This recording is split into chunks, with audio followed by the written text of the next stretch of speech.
Утре на 11. март се навршуваат 79 години од депортацијата на македонските евреи во логорот на смртта Треблинка.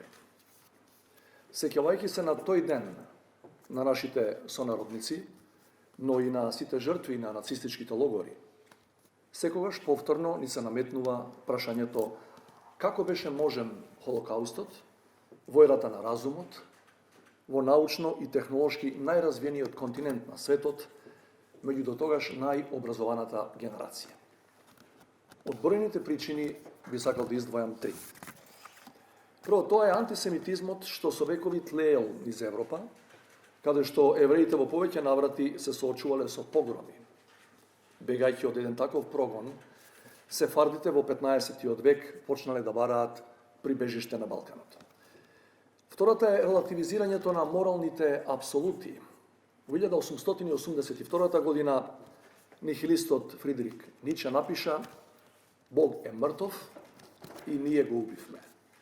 Тој ја изрази увереноста на неговата генерација дека просветителството ја елиминирало можноста и потребата за поставувањето на еден стандард за тоа што е добро, кој бил објективно вистинит и независен од луѓето. Трето, барањето виновници наместо решенија. Само 30 години по овие зборови на Ниче, светот влезе во циклус на насилства и војни од дотогаш невидени размери. Популистите ги злоупотребуваа овие кризи за да мобилизираат следбеници и да дојдат до власт и моќ. Со митови, заговори и дезинформации го потпалувале антисемитизмот и го насочувале гневот на масите кон евреите. Холокаустот е кулминацијата на тоа зло.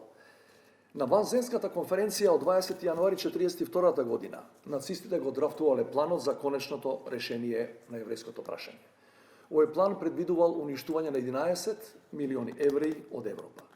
Некои од најголемите придобивки на таа ера, како научните достигнувања, техничката брилјантност и бирократската ефикасност, биле ставени во служба на најголемото зло. Водени од идеологијата на омраза и презир кон слабите и ранливите, нацистите и нивните сојузници најпрво систематски ги лишувале евреите од нивните граѓански права. Преку антисемитски прописи ги истиснувале на маргините на општеството, потоа ги дехуманизирале, бришејќи ја човечноста и индивидуалноста на жртвите, претварајќи ги во безлична маса. Крајната логична последица на ваквиот морален вакуум биле логорите на смртта. Треблинка бил најголемиот од нив. За само 14 месеци, од август 42 до септември 43 во Треблинка биле убиени 925.000 лица. Меѓу нив се и македонските евреи. Дами и господа, со векови евреите биле неразделен дел од македонскиот етнички, верски, јазичен и културен мозаик. Како почитувани еснафи, лекари, уметници и духовници придонеле за развој на општествениот, економскиот и културниот живот. Евреите заедно со македонскиот народ ги споделувале и неговите стремежи и неговите жртви во борбата за слободна држава. Сето тоа запрело на 11. март 43-та.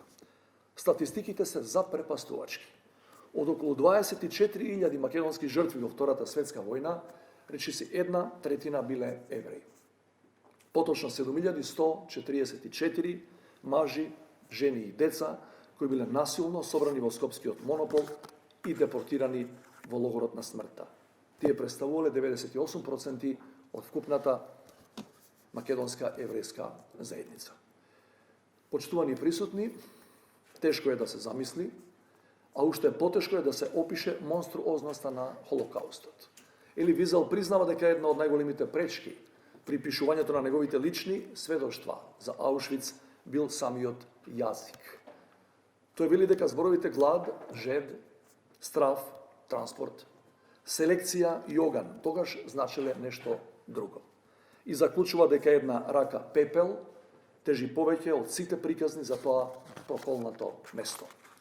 Тука во меморијалниот центар на Холокаустот се трите урни со пепел од Треблинка во спомен на евреите од Скопје, Битола и Штип. Таа пепел говори погласно од секој наш искажан збор. Ние тука присутните сме обкружени и со делата на израелско-македонскиот уметник Мати Грунберг. Тој е последното еврејско дете, кое се родило само неколку дена пред депортацијата и единственото тој период кој е преживеал. Грунберг го опишува злото, сликајќи го оржакот на Треблинка, што ги проголтал речиси сите членови на неговото многобројно семејство.